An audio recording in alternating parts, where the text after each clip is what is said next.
हर हर महादेव। इस सावन के पावन पर्व पे सभी भाई बहनों को मैं अपने दरबार की ओर से हार्दिक अभिनंदन और मैं वंदन करता हूँ। और आज का जो मैं विषय लाया हूँ वो बहुत महत्वपूर्ण है। जो भी भाई बहन मेरे चैनल पे नए हो तो उनसे आग्रह है कि चैनल को मेरा सब्सक्राइब करना। जो भाई बहन मेरे चैनल को सब्सक्राइब करेंगे उनकी मैं अपने दरबार में अर्जी लगा दूंगा। कोई भी दिक्कत परेशानी होता होगा, कोई भी आपको बाधा होता होगा, निश्चित रूप से आपको ठीक ठाक होंगे। तो आज का विषय है, क्या आप जानते हैं कि कुल देवी को प्रसन्न करने का सीक्रेट। तो कुल देवी को कैसे प्रसन्न किया जाए कि ताकि आपके घर में रोजी रोजगार खुला रहे, आपके दुकान मकान चलता रहे।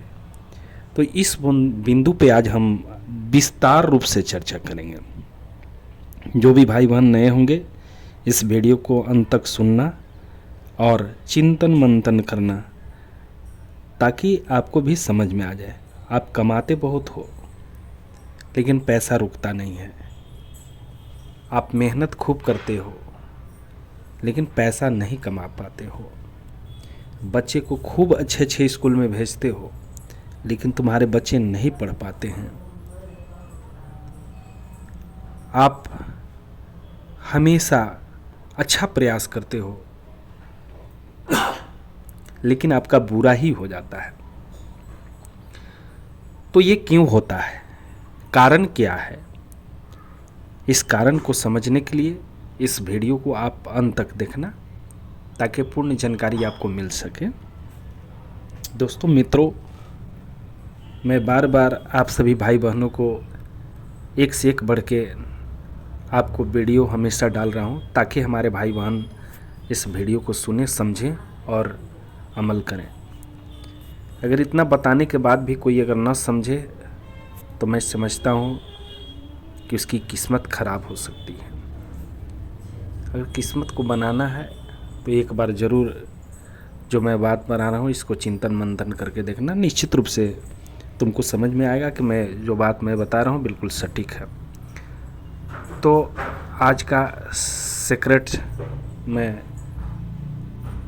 कुल देवी को प्रसन्न करने का सीक्रेट तरीका मैं जो दे रहा हूँ। पहला तरीका तो ये है कि जो भाई बहन अपने कुल देवी के कुल देवता को प्रसन्न करना चाहते हैं वो अमावस्या के अमावस्या अगर 5 कुल देवी हैं तो 5 नारियल लाओ, पानी वाला जटा वाला नारियल, और कोई भी उजला मिठाई अपने कुल देवी को महीना में एक बार कुल देवता पर सबसे पहले रखो मिठाई, एक बाद नारियल। और नारियल में आपका 2 टिकी जो है हल्दी का लगाना है, बाकी 5 टीका लगता है। अगर सीरा पर जो आपके कुल देवी हैं उनका 5 टीका लगता है। अगर दरवाजे पर आपका कोई और देवता है तो उनका 2 टीका लगता है। और आंगन में अगर आप पूछते हैं, अगर 3 आपके देवी हैं, जैसे कुल देवी में 3 देवी हो गए, एक सिरा पर हो गए, एक आपके दरवाजे पर हो गए, एक आंगन में। आंगन में शीतला माता का ज़्यादातर पूजा होता है, उसमें 7 टिकी लगेंगे, 2 टीका उसमें आप हल्दी का भी दे सकते हो टोटल। तो आपको करना क्या है कि सबसे पहले आपको सिरा पर पूजना है।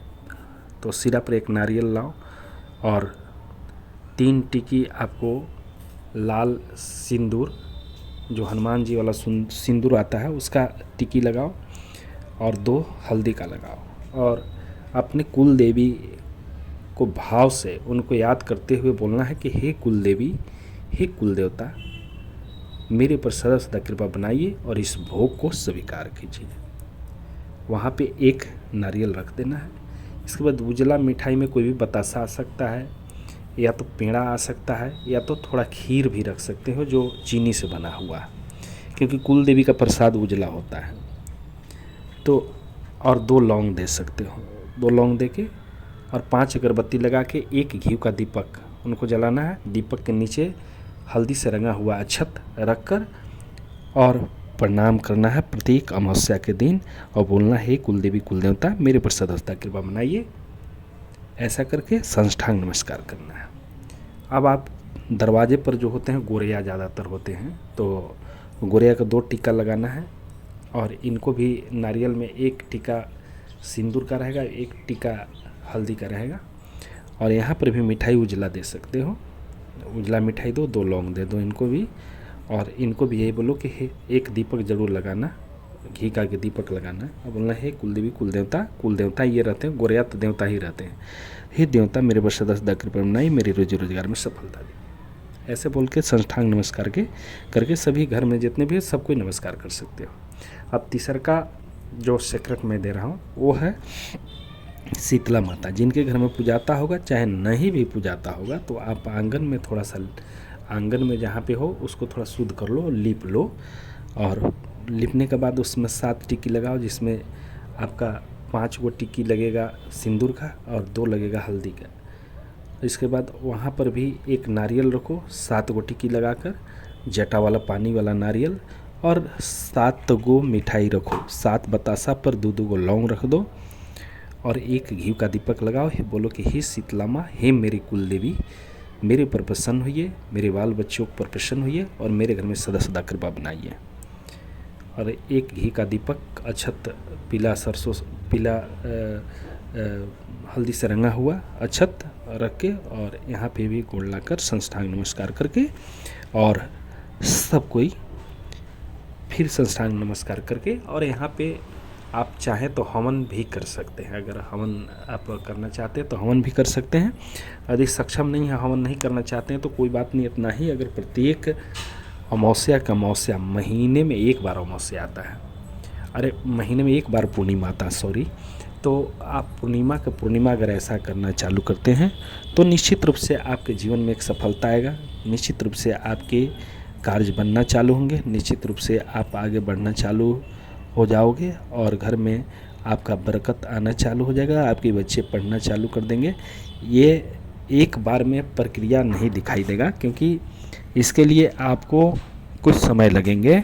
आप 4 बार 5 बार 5 महीना तक अगर आप कर रहे हैं तो 5 महीना के बाद आपको दिखाई देना चालू होगा कि हमारे घर में चमत्कार होना चालू हो गया, हमारा काम धंधा चलना चालू होगा, हमारा रोजी रोजगार चलना चालू हो गया।